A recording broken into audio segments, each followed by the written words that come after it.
listening to Carpool Theology. Join Alex, Shauna, and Grace, that's me, as we hit the road to discover who we are in light of who God is. Along the way, we'll be joined by friends, authors, and community leaders to discuss the intersection of faith and action and have a ton of fun while doing it. So grab a coffee, jump in the car with us, and let's roll. What up? What up? What up? What up, Carpooligans? Carpooligans. Guys, welcome to the car. We are Carpool Theology. I beat you to it this time, Alex. You did. I'm Alex. I'm Grace. And I'm Shauna. It's Tuesday. It's Tuesday. We're your gracious hosts. And the weather has taken a sudden turn. It is. It has. It's too hot here, guys. I'm it got done. dramatic hot. It's only just begun. So fast. I know. We And are I on... keep telling myself, like, in like 2 months, I'm going to be like, oh my gosh, it's only going to be 98 next week. Oh my gosh. And I keep holding on to that, For Bo thinking the it will day. make me feel better now. It hasn't worked yet, but I haven't given up hope that it will. Listen, we're on day 3 of over 95, and I'm already done. Yeah. And my husband and I'm going to tell this within the confidence of this car and all of our friends that are listening. We got into a fight last night in the middle of the night at a 3 a.m. It's too hot in here fight. Have any of you guys had that fight before? Absolutely. Yeah. Yeah. He is on a mission, and like, God bless him. Like, he's just trying to save us a little money, right? He's just trying to save us a little money. And I'm like, let it be. That is not the 66 space. degrees in here with a blanket. I want heavy blankets. 365. Yes. Right? There is I no faster way to set me off than to make my sleeping space hot. Correct. Okay, you have to know this about I'm a Alex, different too. person. Alex's house is consistently a 62-degree Consistent. environment. Mine too. Mine Yes! too. Hi, Yes. I'm Jessica. But yes, mine too. I cannot handle being hot in my sleep. No. I get angry. I get So angry y'all, too. listen to know. this. Matt Berg, I love you. But last night, this man, trying to save a buck, put our Oh house God. at 80. Oh no! No. Oh, For sleeping? no. You guys, You can't sleep at 80? Guys, That's torture. 3:30 in the morning, I go, I can't do it. I am done. I am turning it down to 72. I hear you that you want to save money. I cannot tonight. Tonight is not the night. Can't sleep tonight. And It's about quality of life right Right. Bless him eternally. He goes, 5 minutes later, I hear you. And that was it. That was the end of the conversation. And we woke up and I said, I'm sorry that I snapped, but my mind was going. The heat got to me. He got to me. The heat got me. He got me. Dude. I If didn't you do ever it. want to 80? get me too, 80. you better turn that air down. Oof.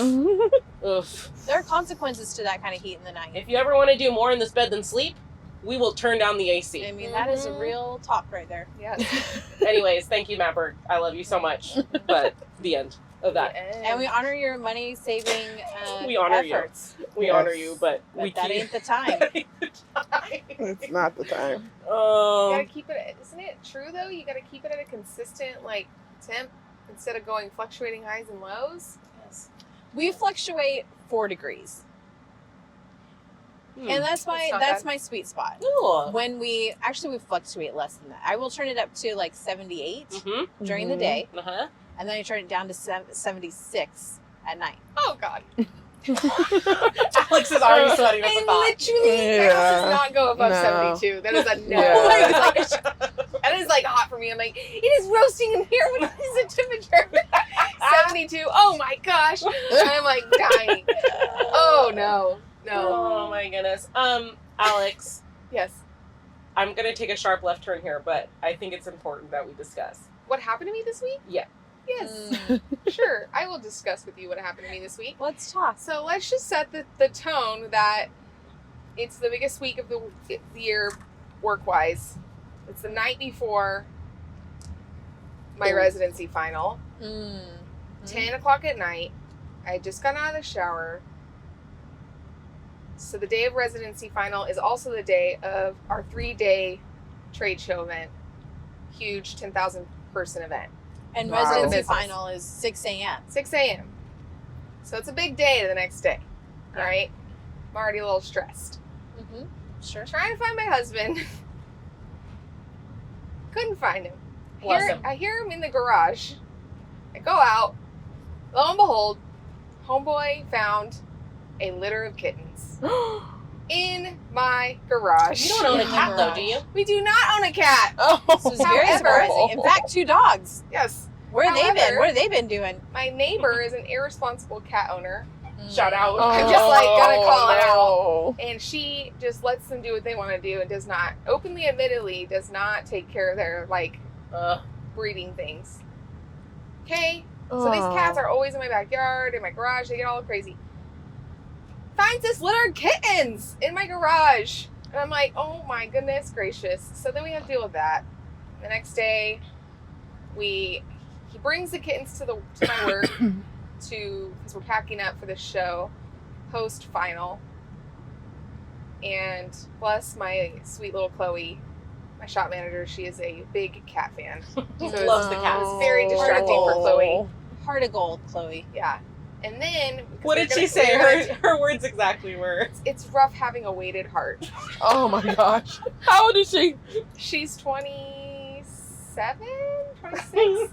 Oh. It's tough having a weighted A heart. weighted heart. Weighted Because I heart. did tell her she needed to put the cats down. Not. No, not like down. like Not put them, ultimately. Physically put them on the ground. on the ground. And not hold them. Because we had to work. Oh. Anyways, long story What short. if she put it in like a little cat carrier? She had did. one arm. She in her bosom. No. Yes, and she was trying to like hang clothes and like pack How many boxes. cats? 6 or 5. 6. 6. Oh, So then jeez. enter Grace and Matt, sweet little, bystanders who are just coming to do a good deed. No good deed gets left unpunished, as they say. They were bringing me coffee for my long, strenuous day, and Aw. Matt, being Matt, Mm-hmm. offers to take the cats to the pound or To the shelter. the rescue shelter Yes. for us, because that was one of the tasks we had to do that day. A no-kill shelter, everyone. No kill. We researched a nice Fresno Humane. Yes. Well, then, that ended up them being kind of bound. Did you know that you can't take, fun fact, do not take healthy kittens to the shelter. They do not take them. In fact, they will tell you, go find those kittens, mama, and let them live their lives. Yep. We can't do anything No. about them here because there's too many sick kitties. So that's what we did. Oh, So wow. Matt and I ended up taking them back to Alex and Daniel's. Matt sat with them And for like an hour and a half Yes. and waited And waited for to the see if mom. the mom would come back. And that is why we love Matt.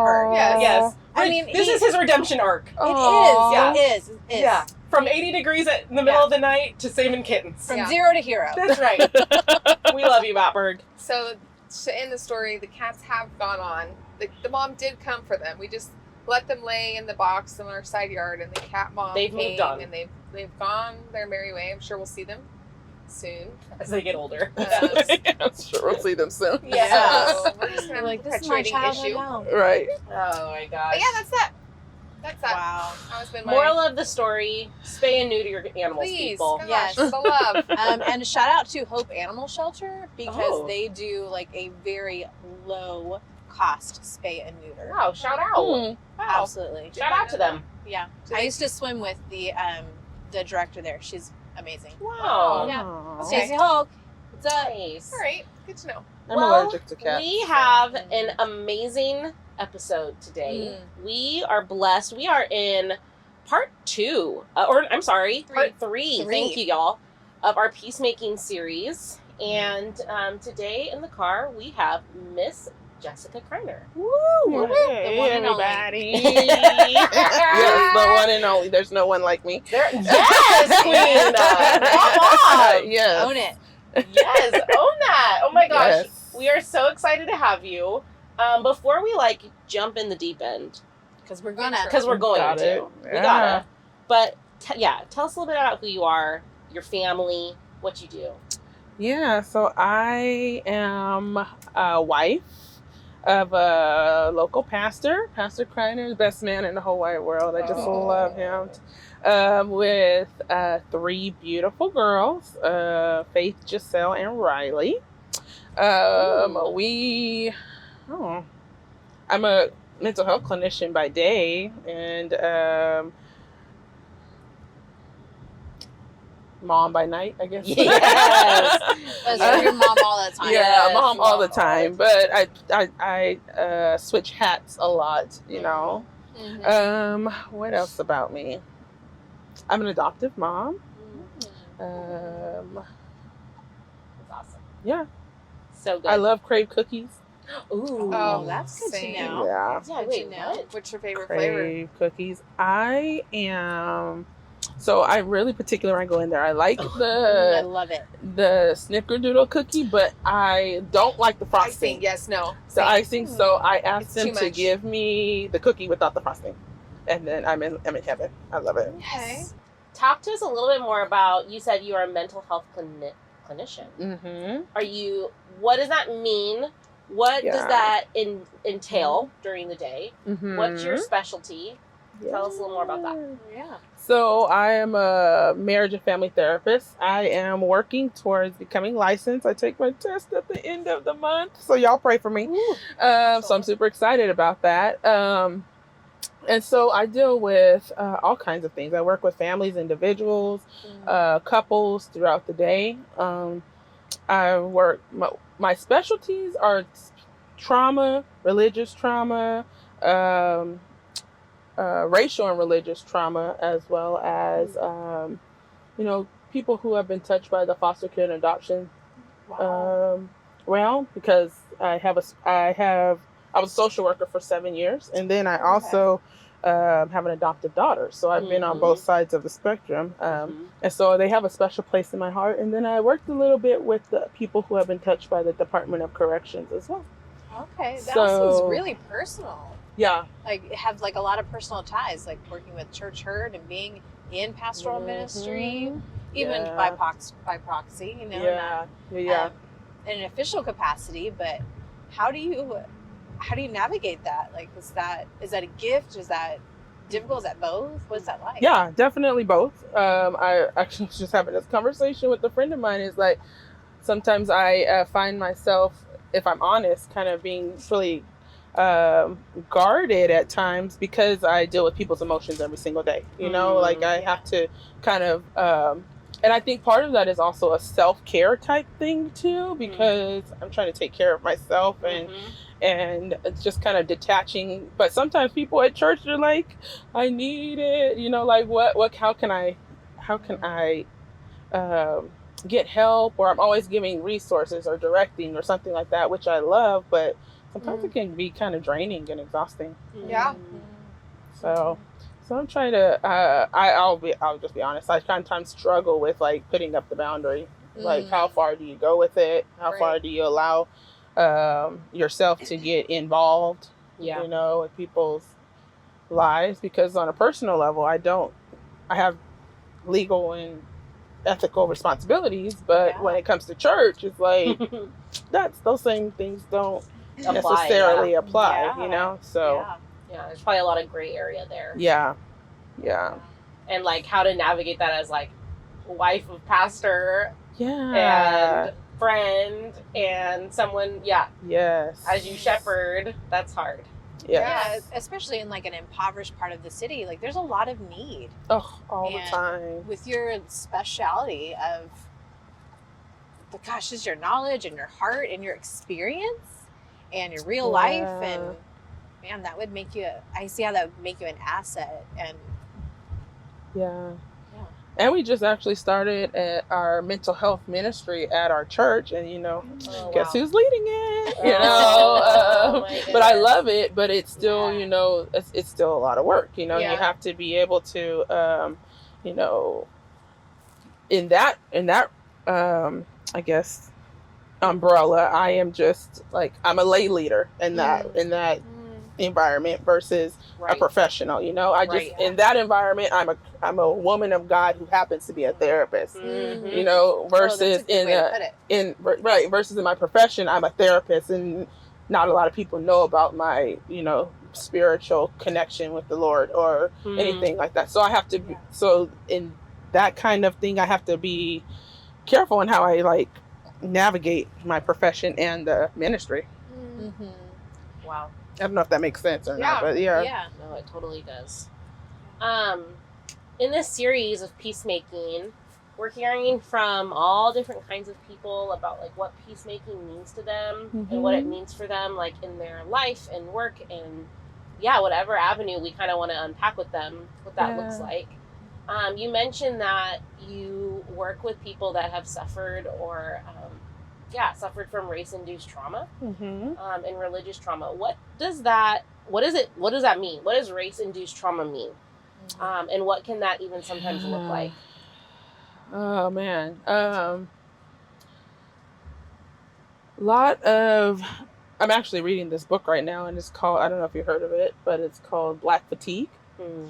And it's a book about the Black experience and how a lot of times in spaces where Black people are, they have their fatigue is exacerbated by their experience. Like I have to constantly educate people about who I am, or being in a space where I can't be my full self because I'm scared. I might lose my job, or I might be criticized, or I might not get the promotion, or all of these things that Black women in particular that I've been seeing have been experiencing. And so like I can't fully bring myself into a room.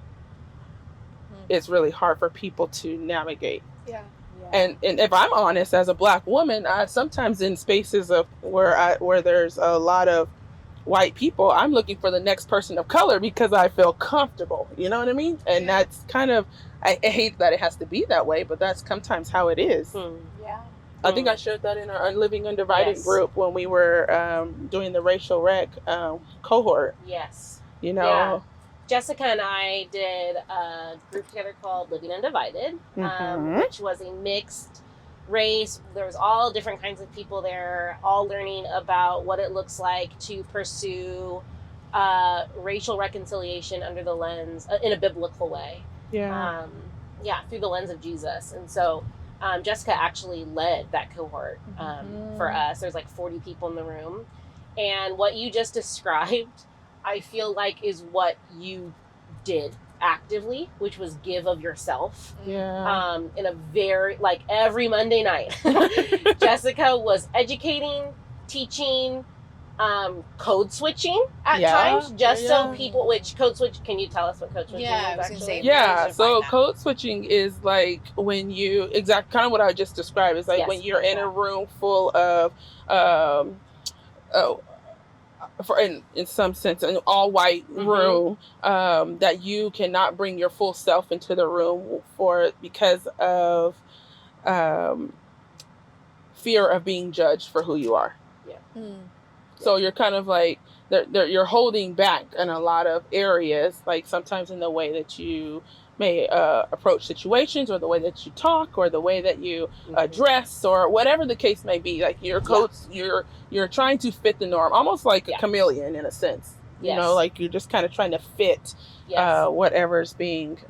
or just even like using words so that people can understand like what you're trying to say, but in a way that's like, I mean, you did such a beautiful, grace-filled job of doing that. It really was. I was in awe of you because I know that is like I know that's exhausting. And so I knew that like Monday nights that was an outpouring of your cup. And so as you. Well, wait, can we take that code switching a little bit further? Sure. Because as I hear that, I know, like, we talked about that on our Mississippi trip, so and that was really interesting. Yeah. But I think if I think of it from a different angle, so this is like devil's advocate, I guess. Yeah. How do we like help someone understand who might come from the line of thinking of like, well, how is that different than just like speaking differently to different groups to be heard and understood? I'd imagine it's like the motivation for speaking differently, because if I'm in a room full of like people who are very like cerebral, I'm going to talk differently than if I'm in a room with people who are very like heart-centered. True. So how do you like help someone like that understand like, well, that's different, and here's Mhm. why. That's a good question, Sean. Yeah, that is a good question. So when I say like code switching, I'm thinking it from an identity perspective, like not so much like intellectually, if that makes sense. Because when I come into a room, I'm already automatically seen, if I'll just talk about myself, as a Black woman, right? And so because of the way society has portrayed Black women, sometimes the idea is when you walk into a room, is that how am I being perceived? Yes. Does that make sense? It's more of like a perception and identity thing versus it being a academic or intellectual thing. Yes. Yes. I hope that makes sense. Did that kind of answer the question? Yeah. And would you be willing to either like personally or just like for like on behalf of Black women, women of color, to say like, hey, these are some of the big things. I mean, even based on like your clients, like, hey, like when we walk into an all white room, here are the things that we start to believe about ourselves. Yeah. So I don't want to speak for every Black person, and I want us to kind of like be careful, because that can sometimes be like, for the Black person, like I'm taking on so much of that weight for every person. You know what I mean? Like it's like I don't want to speak for. I mean, I think there's a lot of commonalities, but I don't want to take on, somebody else's experience. But what I guess a consensus I could say is that we're not good enough to be in that space. If I could just generalize it, that's kind of what it feels like. It's like we're not good enough to be in that space, or being judged in that space, or that we don't deserve to be in that space. And it may not even be the case, right? Sure. But that's what I'm feeling at times, because I'm already seen as minority. Yes. Yep. Well, and so much of that experience is reality, right? Yeah. Oh, yeah. And like absolutely. We're meeting someone in their experience. Yeah. Which is their reality, whether or not we want to say like, oh no, that's not what we're thinking at all. It doesn't matter. It doesn't really matter. Yeah. So that being said, Jessica, what does that mean for your faith? Like, how do you reconcile like your lived experience, and maybe even how you see your community often treated when you step into white spaces, and then the call on your life as a believer? How do those two things intermingle, and what does that often mean for your peacemaking? Okay, can you rewind? Yes. It's a loaded question. Sorry, it was really loaded. Sorry. No, that's okay. Okay, like break it down. Yes, Grace, break it down. Yes, absolutely. You're describing like an experience, right? Your true reality, your lived experience. Yeah. Where you step into white spaces and you often feel like you have to present yourself in a different way, because the assumption is that you are less, right? Yeah. So, as a Christian, as a believer, how do you how do you deal with that, work through that, move through that with God? Yeah. What does that mean? I think it's easy sometimes to step into a space and forget that I'm the light of, I carry the light of the world in me, right? Like I'm called to be salt and light. So what does that look like when you're giving of yourself in a way that's like more than feels comfortable? Yeah. Does that make sense? Yeah, I think so. So I really have to have like constant conversation with God about who I am in Him. Like what has He told me that I am? Like I have to constantly revisit that. And when it comes to my faith, is that, okay, God, this is what you said. I deserve to be in this space, right? I am fearfully and wonderfully made. Yes. I have been created in your image. You have given me a voice for a reason. Like I have to really self-talk my way or self-talk my way through through certain things or in Yes. certain spaces, because it's real easy to get into that space of like, well, you're not good enough, you know? And I think that's, I just think that that's hard. Like sometimes it's, I really have to talk myself into those spaces. Yes. Yes. Yeah. It's a lot of effort. Sometimes it's really exhausting. Yeah.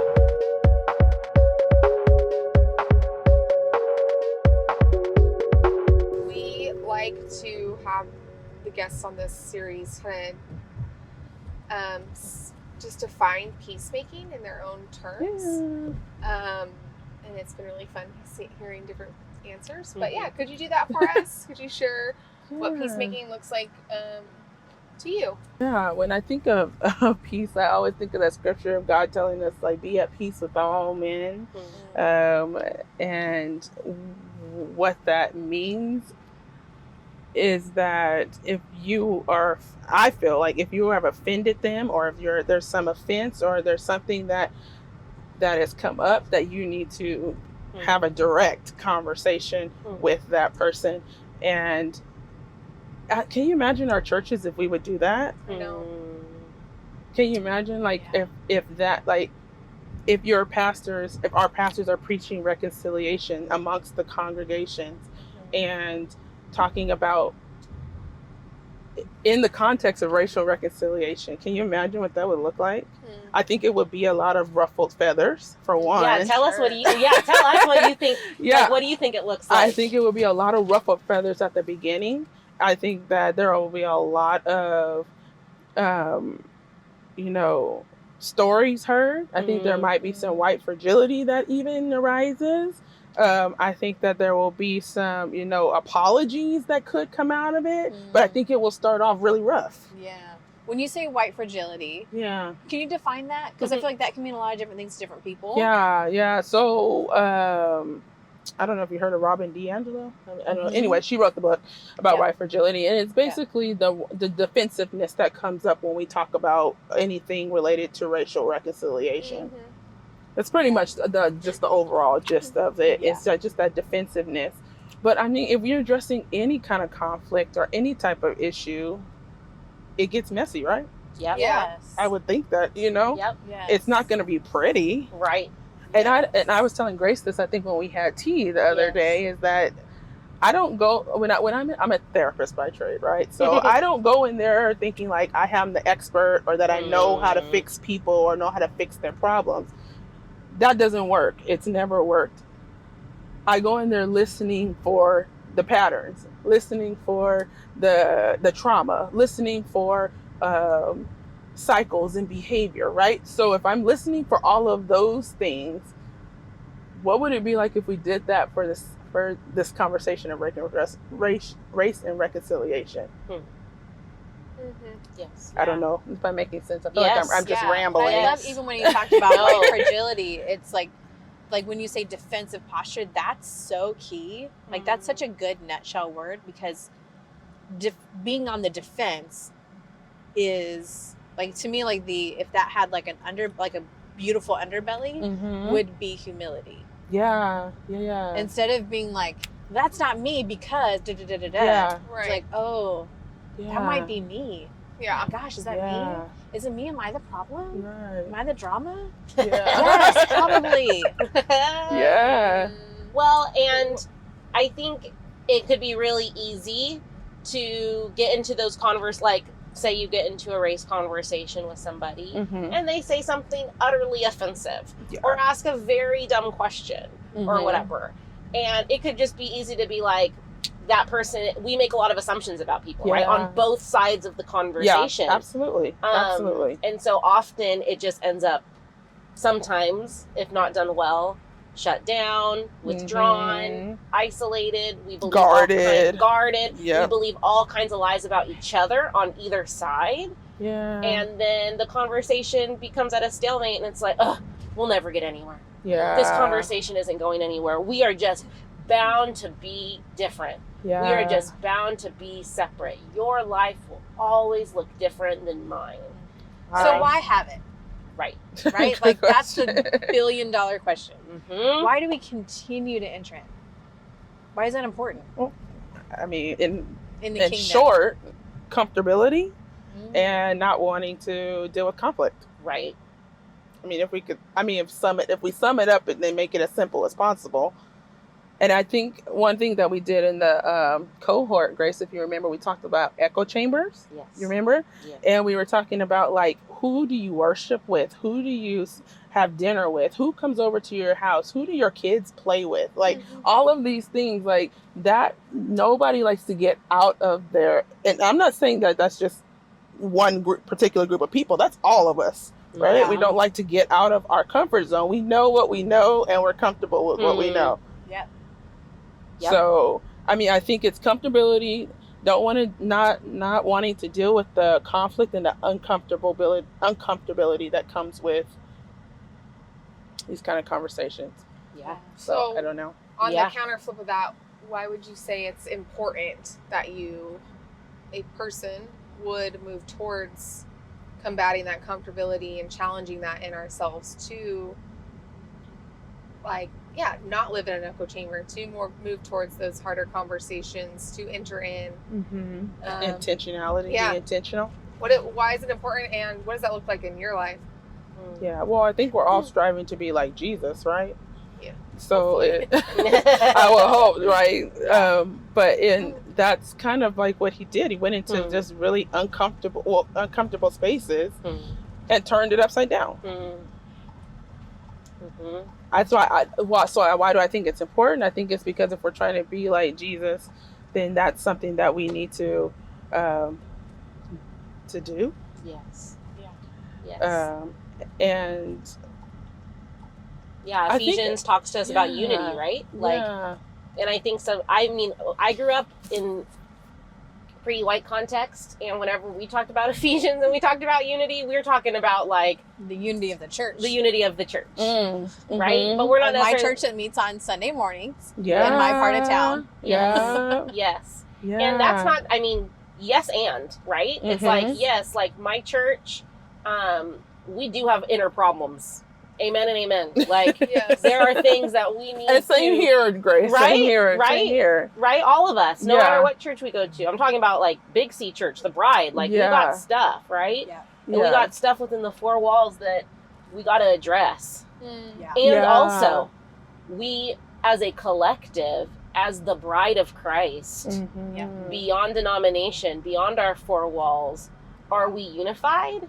Or do we divide over very little, very silly, very trivial things? Yes. And also things that feel so big, could never be touched. How are we going to overcome things like being multicultural, multi-ethnic Right. bodies of believers? But truly being multicultural, not just wanting to say that, we have a few Black people at our church, or we have a few white people at our church. Like, you know what I mean? Like, really, truly wanting and desiring the diversity. Mm-hmm. Yeah. Right. And I think I think it was James Baldwin and Martin Luther King, I think, also followed up with the quote, but he said the most segregated day of the week is Sunday. Yes. Right. Yes. So Right. Yeah.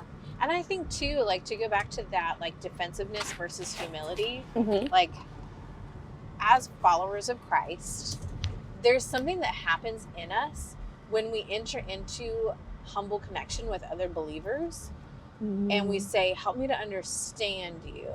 Help me to understand your experience. How can I walk alongside you and not judge your experience, not and give my good advice to your experience, not but my way through this, but to truly enter in with others. That's the calling, right? Yeah.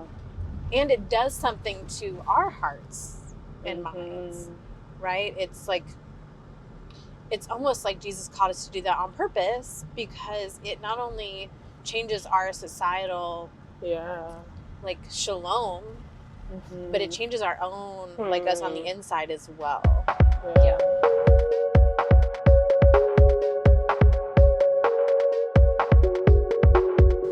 Jessica, like me meeting you, like at Living Undivided, like that's you and like I mentioned at the top, but like that's you using your time, your talent, your treasures, right?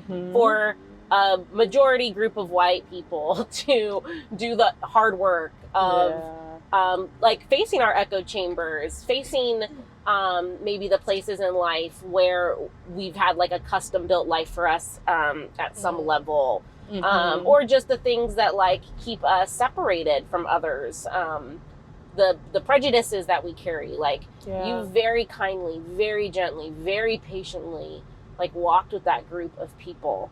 Thank you. Yeah, you're welcome. What makes that worth your time? Like, and at the cost of like potentially being offended. I think that when we were talking about this episode, we kept asking ourselves like, peacemaking might cost you something. And you and I have chatted a little bit about that like the way in which like your vocation and your shepherding and the ways that you step into these conversations, it costs you something. So talk to us a little bit about that. Like, why spend your time doing it? And why and at what cost? Yeah, it's a good question. Well, why do it?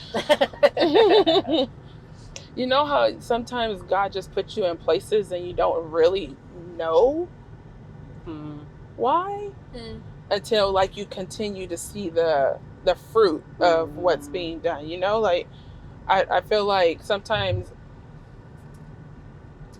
like God is just kind of placed it in my lap. Like, this is what I want you to do. Okay, Lord. I don't know what I'm doing. You know, I don't claim to be an expert, right? Like, you could have got somebody totally much better to be on your podcast, right? No. All right, Moses. Right. But I'll go. Right? Yeah, I'll go. I'll do it. Give me the words to say. Give me what is going to prick the hearts of the people. You know, like, not that I have to have the answer. And I think that's one thing that I just live by just personally, is that sometimes I just not going to have the answer, and I just need to walk by faith. So I love that. I love having conversations about race because I feel like it opens the door. And I feel like Grace says that I'm so gracious. But, you know, I feel like if we're going to learn, I have to, just as much as I'm expecting you to be humble in the conversation, I need to do the same. Have you always had that posture? I'm just a curious question. Have you always had this posture and kind of had this call to you in your life to like humbly serve by educating people and helping them learn? Or is that something that you at any point in your life kind of resisted, or? Absolutely. Yes. Yeah, absolutely. So, you know, I mean, and I've experienced you know, as a white woman, I want to be educated and want to learn, and I know it's my duty and my responsibility to pursue that. You know, but there have been times where I've been met with like resistance. You know, to be educated and sat in that and been like, I don't know what to do with this. This is weird. So yeah, I just like, as an open curiosity, just want, like, I love your heart for doing that, but I do know that, you know, you've expressed too, can be exhausting and challenging and hard and tiring to have to explain things. So just kind of was curious if that's always been something that you felt the Lord calling you to. And do you feel that's like a collective calling, or do you feel that's like personal? Or I think it's more for me, like, there's people who talk about this like on grand stages and do this big work and have these, you know, coalitions and all of that stuff. But my heart and I think my desire is just to have a relationship with people where it just naturally happens. Like if I develop a friendship, like or even if it's just like, hey, let's just go to coffee and just chat and get to know each other. I feel like that's the level that God has called me to make it so that it doesn't have to be so hard.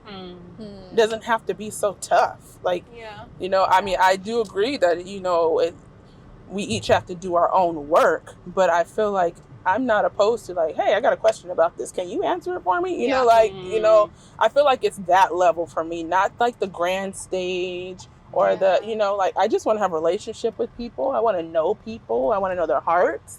Right. I want them to know mine. I want them to see me for me, you know, and I think that's, I hope that answers your question, because I don't see it as like you, and maybe that's where God is taking it. I don't know, but right now at this point, it's more like, hey, Grace, what you doing tomorrow night? You know, like, you're like, hey, your kids want to come play with mine? Like, hey, let's get to a play date. Being intentional in that, but not forcing it either. You know what I mean? If that makes sense. Right. Yeah, it sounds relational first. Yeah. Like it's relationship driven, which I think is so key, because that's what helps us put our defenses down, is when I'm like, okay, well, Jessica's asking this question. It makes me really uncomfortable. But I know she's good, and I know that like, I know that we're good, and I know that her heart is for reconciliation. I know she loves Jesus, and I love Jesus. Yeah. So I'm going to answer this question and I'm going to say, okay, I feel like this is the wrong answer, but here it is. Here's what I think. Yeah. Where does it fall short? Yeah. So there's trust there. Yeah. Absolutely. Yeah. Absolutely. You touched on it, and I want to land here because I think it's really important. And I'm like, I get emotional thinking about it, because I think we have a lot of, and I'm speaking like for a lot of us that like care about the race conversation and racial reconciliation. I think we can almost sometimes do the opposite, where we look at anyone who's not of our same race and go, oh, they can teach me. Or like, oh my gosh, like I want to be better. Like, I'll make them my friend or whatever. Yeah. And you touched on, you said like, I just like love me for me, like who I am, like get to know me, what I like, what I don't like, what makes me happy. And so maybe the challenge is, instead of seeing someone who doesn't look like you and going, we could never be friends because things are probably too different between us. Maybe looking at someone and going like, oh my goodness, I wonder if we could be friends. Like changing it. Like, I wonder if we could. Like, I bet there might be I wonder if there's something that we both really love, that we both would really like. And finding like that common ground, and giving space to our friends, whether they are Black, Mexican, Asian, whatever that is for them, and like allowing them to experience joy in real full ways, and us being like the champions of that as believers. Is that as we unify, that means that we get to bring our full selves to the table. All of our culture, what makes us happy, what brings us joy. And maybe that's like the cherry on top of reconciliation, is that we get to experience like the beauty that God has already given us of friendship and deep bonds. And yes, maybe it starts with, I want to diversify my circles, but hopefully the gift and the end result is, oh, I've just experienced God more deeply because my friend loves Jesus and pushes me to love him more. And oh my goodness, they are so much fun. And I'm a better person and I'm a better me because I walk with them in a new, fresh way. So, yeah. Well, I think like the way I interpret peacemaking is anything that is going to bring, it's an intentional pursuit of Jesus, and the ultimate peace is oneness with Christ. And so anything that is separating us from Christ is not bringing peace. So our goal is as people, as peacemakers, our calling is to unify to Christ in every which way, whatever that area is in our life. So that's that kind of, that ought to be. And I think relationship has always been, love and relationship has always been the way of Jesus. And so I love I love that your life represents that. I love that your life isn't about like, I need to go and educate everybody. Yeah. I just think it's cool that your heart is, I just would like to enter into relationship with people. Yeah. And I kind of like what Grace said, like it'd be a great challenge to anyone who is listening that the answer might not be go read books, go attend conferences, go to seminars, educate yourself, and that's it.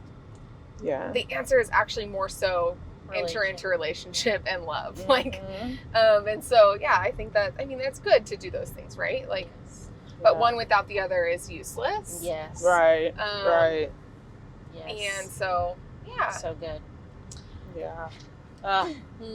So good. We have our 2 last questions. Very serious questions. Shawnee? Got it. We love a pun. A pun? Yes. Okay. We are in the car. Okay. So we want to know, Jessica Criner, what is filling your tank? It could be silly, could be serious.